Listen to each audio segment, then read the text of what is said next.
Саламатсыңарбы, кымбаттуу 9 класстын окуучулары. Бүгүнкү өзүнө турган темабыз кыргыз тилинин түрк тилдеринин ичинен алган орду деген тема боюнча азын-аулак кеп калабыз. Силерде түшүнбөстүк пайда болуп калышы мүмкүн. Эмне үчүн кыргыз тили түрк тилдеринин ичинен алган орду деп аталып атат дей турган болсоңор, бул суроого бир аз түшүндүрмө бере кетейин. Өзүңөргө маалым болгондой, тарыхта кездешет. Түрк тилдүү элдер деп жанагы биздин коңшу Өзбекстан, Тажикстан, уйгурлар жана башка элдер түрк тилдүү элдер деп кездешкен. Бул маалыматтар Кытай жазма булактарында да сакталып калган. Ал эми бизде Махмуд Кашкаринин Диван Лугат ат-Түрк жыйнагында дагы кездешет. Эми бул түрк сөздөр жыйнагы деген жыйнак. Ошол жыйнактын ичинде кыргыздардын маданияты, адабияты, салт санасы баардык нерселерди камтып, ошол боюнча түшүндүрмө берип кеткен. Азыркы учурда бул тилдерде мисалы Өзбекстандагы, Кытайдагы, Орусиядагы жүргөн мурунку буга чейин жашап калып жана ошол жакта мисалы Кытайда Кыргыз автономиялык областы бар да, ошол элдердин сүйлөп калган тили кыргыз тилинде, бирок кыпчак тобуна киришет булар.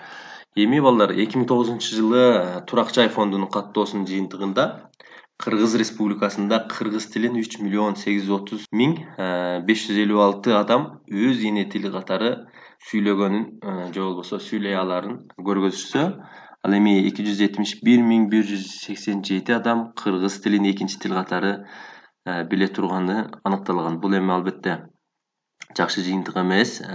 Булар 271.187 адам, булар жанагы орус тилдүү элдер, кыргыз тилин экинчи тил катары сүйлөгөн элдер. Албетте бул бир аз мындайча айтканда туура эмес деп эсептесек болот. Себеби кыргыз эл болгондон кийин, өзүбүзчө мамлекет болгондон кийин, өзүбүздүн жанагы тил статусун алгандан бери жанагы мамлекеттик окуу жайларда, мамлекеттик кызматтардагы иштегендердин баардыгы эне тилде сүйлөөгө милдеттүү деп эсептейм. Албетте бул жеке оюм. Силер дагы ошентип ойлосоңор керек деп ойлойм. Статистика боюнча бул балдар Кыргыз Республикасынын калктын 76% гана кыргыз тилинде сүйлөй алат дегенди билдирет. Эми биздин мамлекетте 100дөн ашуун мамлекеттен келген, ар кайсы мамлекеттен келген жарандар жашайт.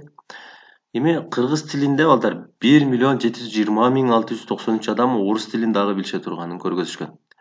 Бул 2.109.863 адам кыргыз тилинде гана сүйлөй билишет дегенди билдирет. Бул статистика боюнча ушундай. Калган адамдар кыргыз тилинде азын-аулак гана сүйлөйт десек болот.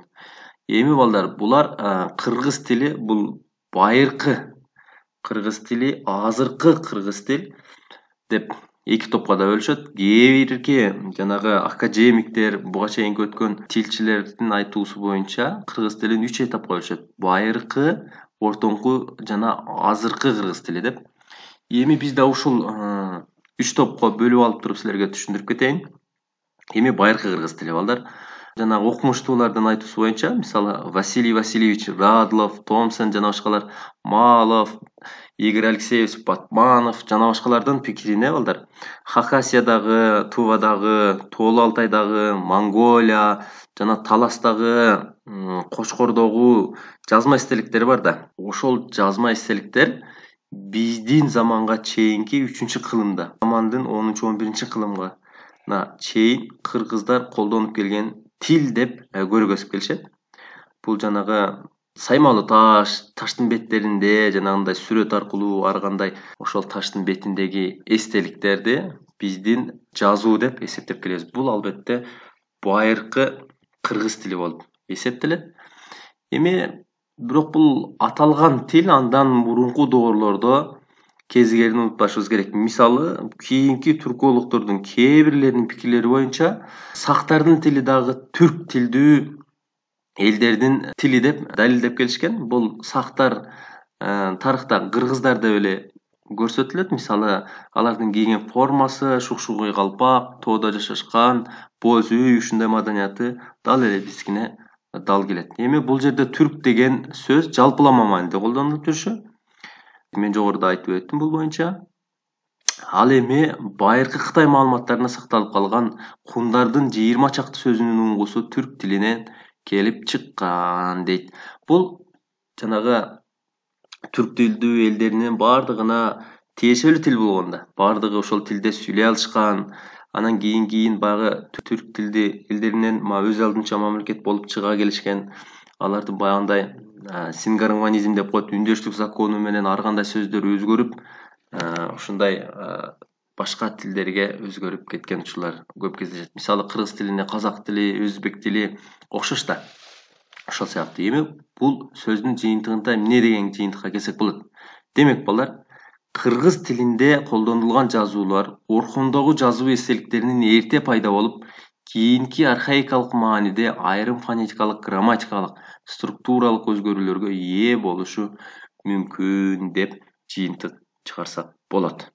Эми Орхон түрктөрү өз жазуу системасы түзүүдө байыркы кыргыздардын жазуу маданиятындагы тажрыйбаны пайдаланышкан.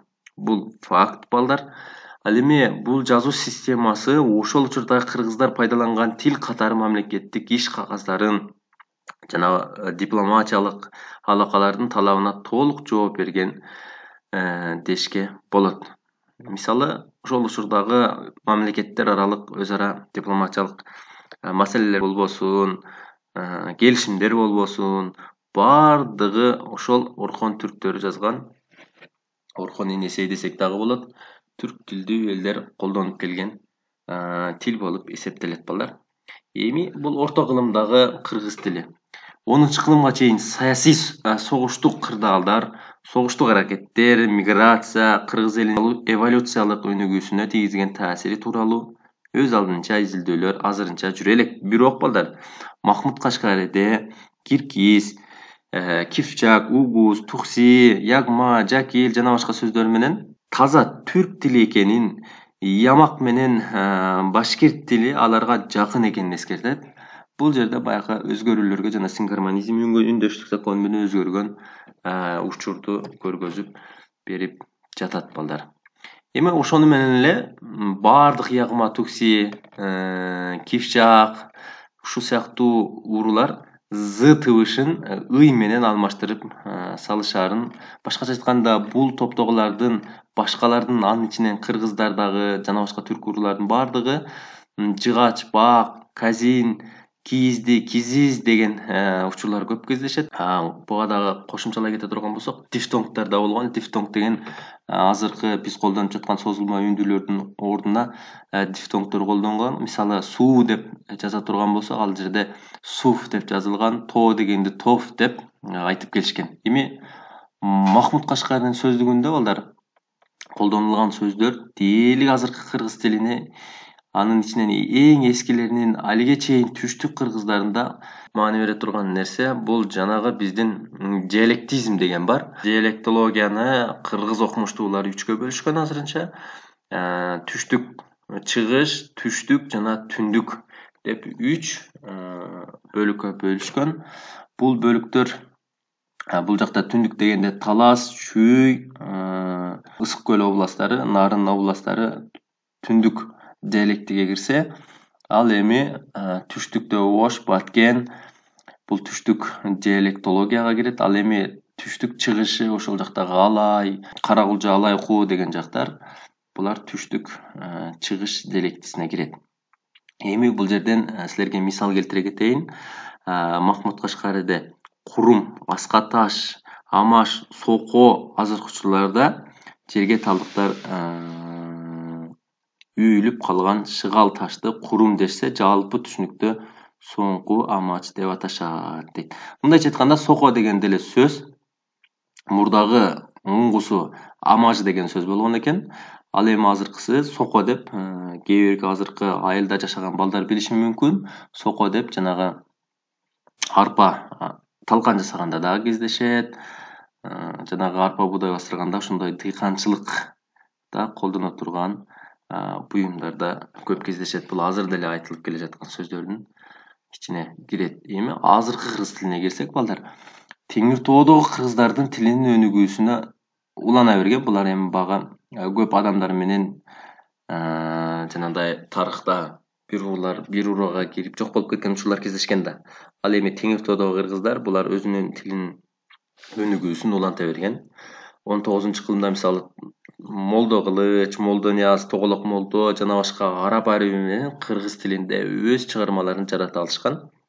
Анан чагатай жазуу маданиятынын таасирине карабастан кыргыздарда өз жазуу маданияты өнүгө берди деп тарых булактарынан таап чыктык. Мунун бүгүнкү кытайлык кыргыздардын араб арибине ыңгайлашкан жазуу маданиятын көрүүгө болот деп жыйынтыкка келсек болот. Эми араб арибине келгенден кийин араб арибинде Осмоналы Сыдыгулу өз эмгектерин жазган. Бул 1917-жылы төңкөрүштүн соңку жылдарындагы гезит журналдар, алгачкы алипелер буга мисал боло аларын анык балдар. Эми Тынысданов, Ишеналы Арабаев, Белек Солтоноев жана башка илим адамдары булар өз илимий эмгектерин араб ариби менен андан соң латын, кийинчерээк кириллицага негизделген жазуулар менен даярдашкан балдар.